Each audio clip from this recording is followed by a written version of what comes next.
देखंतु बारंबार माननीय प्रधानमंत्री कहते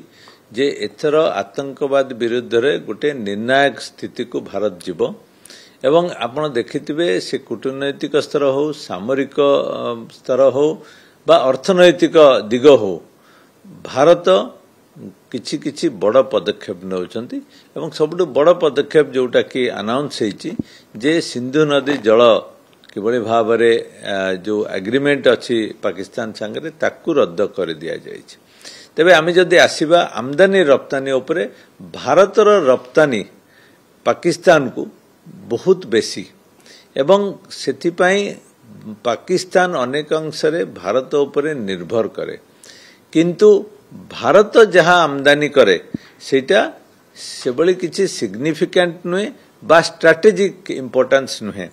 भारत कौन इंपोर्ट करथाय एडिबल फ्रूट्स कहतु नट्स कहतु कॉटन कहतु ऑर्गेनिक केमिकल्स कहतु एंड किछि अंशरे टेक्सटाइल किंतु ये सब जिनसर अल्टरनेटिव अछि एवं प्रायतः तार कॉस्ट इंपैक्ट विशेष पड़िबो नाही किंतु भारत जेमतिया औषध ठू आरंभ करी इक्विपमेंट्स मशीनरीज आमर विभिन्न प्रकार फिनिश्ड प्रोडक्ट जोड़ा एक्सपोर्ट करथाय पाकिस्तान को तार प्राइस एडवांटेज अच्छी पाकिस्तान पाखरे जदि तार अल्टरनेट को जिबे जदि अन्य कोनोसी देश ठू सेगुडी को आनिया को हुए ताहले तार कॉस्ट इंपैक्ट बहुत पड़िबो। समस्त जानिचंती भारत गोटे स्ट्रांग देश एवं विगत 10 वर्ष रे भल प्रोग्रेस करुचे एवं सेही समय रे